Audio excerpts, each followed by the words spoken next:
Hey everybody, Nick here, and today we're going to do a little bit of a mega review of a bunch of different hand spinners that are marketed towards the EDC crowd. Now, a lot of people don't understand what a hand spinner is, but it's really just what it sounds like. It's a little spinning device that you put in your hand and you can fidget with, and you can spin it, and you can spin it, and that's really just about it. For a lot of people, this is going to make absolutely zero sense, and you're welcome to move on to the next review. But for those who are actually interested in it, who knows, it might be interesting, and these are some of the more well-known options out there, so I just wanted to give you the Nick Shabazz take. So there you go, let's go on ahead and jump into it and talk about each one of these different options here. So the very cheapest option is this little guy right here. This is a 3D printed spinner that I got off of some random jackass on the Reddit. It actually started off way too long, because that's an important fact for a spinner. If it's too long, it'll hit this little part of your hand here.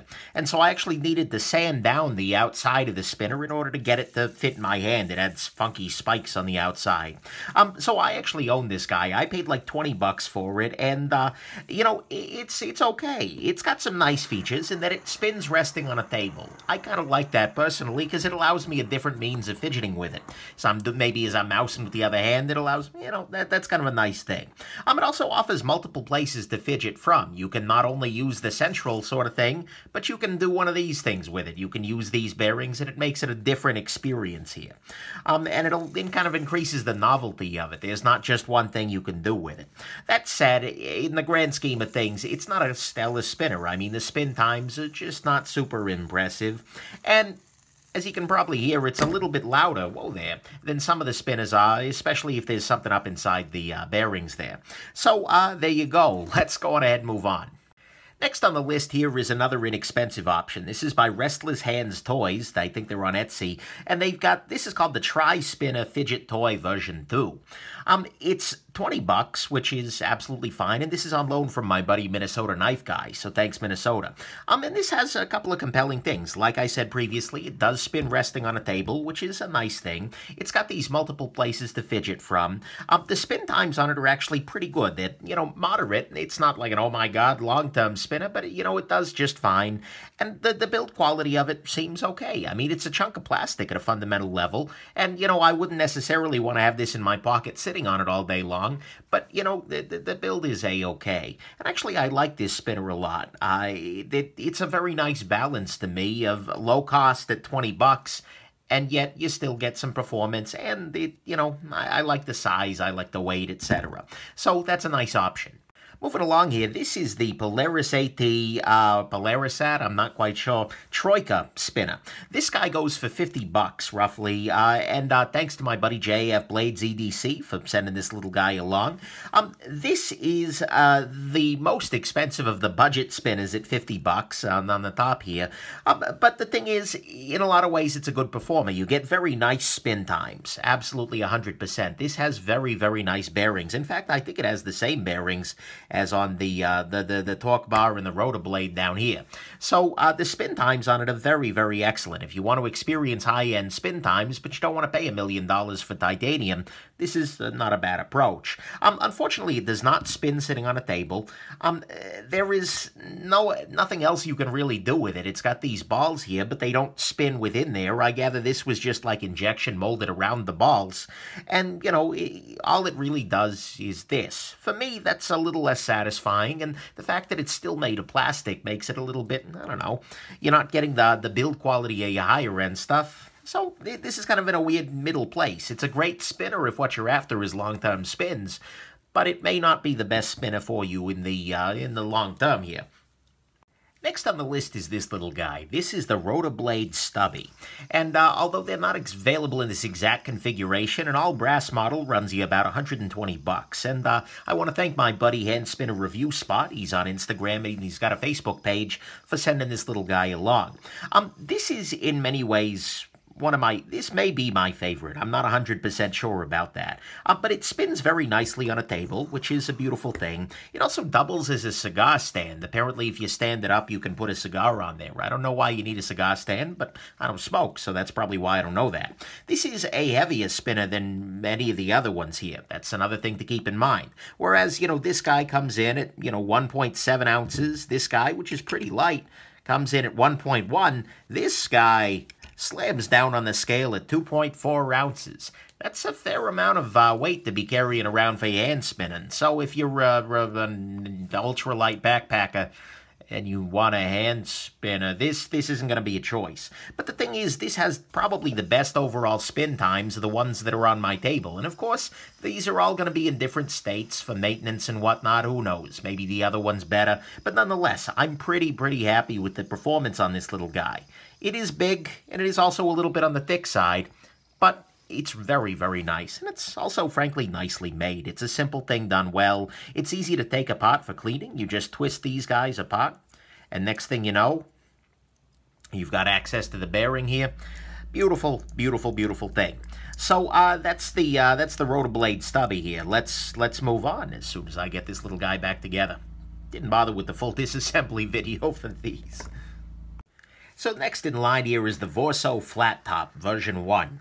And I want to thank my buddy Hayes for sending this little guy along. This guy goes for $150, so $30 more than the Stubby there. And this guy boasts some pretty moderate spin times. It's not like, oh my god, incredible, but it's decent enough. It's the smallest of my spinners in terms of overall pocket footprint, but it is actually fairly thick, so you got to keep that in mind. Note that you've got these little set screws on the side here to hold in the bearing, and like the other ones, if you just unscrew the thing, you can get access to the bearing there. It does spin sitting on the table. That's nice. Ergonomically speaking, I can't say I'm in love with the really tiny profile on it, but it works fine. What this guy does have going for it is the best fit and finish of any of these guys, because this is, frankly, a very pretty little device. You know, it's nicely polished. It's attractive in that way. These little grooves are nice. So it's definitely attractive, but if you're looking for huge spins or really great ergonomics, I can't say I'm super in love with this little guy, especially as the price is going up here. $150 is nothing to scoff at for anything, let alone a little thing that does that. Which brings us to our final competitor here. Finally on the list here is the Torqbar SB. This one is in titanium.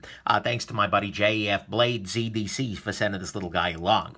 This was, I think, in many ways, the EDC spinner that first captured the EDC community's attention. You know, there was a time, and it's still to an extent the case, that, you know, Torqbars are hard to find, and so people were paying huge prices for them, which is a little crazy in and of itself. But what the Torqbar has going to it relative to all of the competition that has since popped up in the last, 6 months to a year, is its portability. It's relatively small, it's relatively lightweight, at least the titanium version here is coming in at, let's see here, 1.09 ounces, pretty lightweight. And, you know, overall, it's very compact. And, in fact, I was shocked at the size of this. And, by the way, for a size comparison, this is a standard American quarter and a standard American penny. The Torqbar is not very, very large whatsoever. And so that is something to keep in mind. That makes it nice to carry. You can just drop this guy in your pocket, and it's going to be just fine. And you also, it does come with a little keychain clip that can clip to either one of these holes, like lobster style here, and just grab on, angle, and then take it off when you want to spin.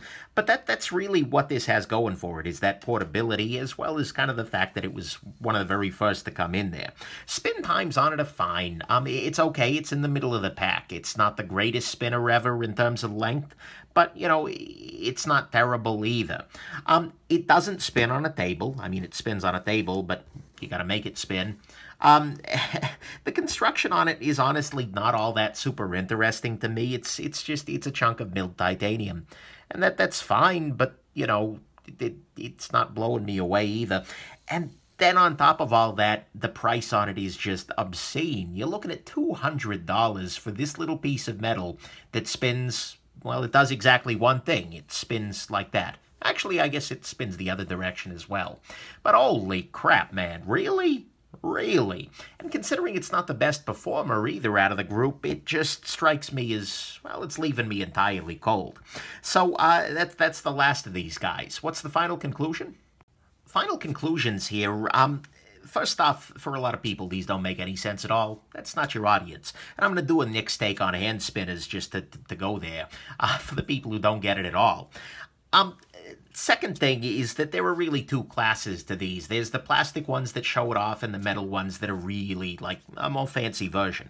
If you're just looking to get into the market, you're looking to figure out whether it's something you enjoy or you want to play with a little bit, I think this is a really good choice. This is the Restless Hands TriSpinner Fidget V2. For 20 bucks, I can't argue too much with this guy. You get a couple of different ways to fidget, which is nice. The ergonomics are good. The spin times are pretty damn nice for the price. And frankly, if you don't like this, you're probably not going to like these guys either. And again, it's 20 bucks, so you're only taking so much of a bath. If you're already a spinner person, or you really, really want to spend some money, if you're running, you've got way too much cash and, the Swiss aren't taking it anymore, then, this is probably the way I would go, the Rotablade Stubby. Because it's got probably the best spin times of anything on my table here, as well as any of the other ones I've tried out and about. And, it's got a nice substantial feel to it. The construction is good. The ergonomics are good. This was probably the one I enjoyed carrying most. It's a lot smaller than this guy, and that is the Achilles heel up here. This is freaking huge. Not necessarily something you want to just throw in the back pocket. But that said, this guy costs $100 more than that. And am I getting $100 more pleasure out of this little guy? Probably not. So, yeah, that's kind of where I land. If you want to go inexpensive, this is probably the approach. And if you'd like to pay a little bit more money, well, a lot bit more money, this is where I would land. I might do, one or two more spinner reviews in the future. The Greemsmo brothers, I pretty much got to review that because, I'm curious. But, I'll be honest. I think I'm probably going to be content with with this lower end little guy because it gets me all the feeling of it. And I've already bought it, and it was 20 bucks. Spinners aren't necessarily someplace I want to spend a whole lot of my life and a whole lot of my money in the future. So, there you go. Hope this was interesting to you, and have yourselves an absolutely wonderful rest of the day. I hope this review spun you right round, baby, right round. Like a record, baby, round, round, round, round. Bye now.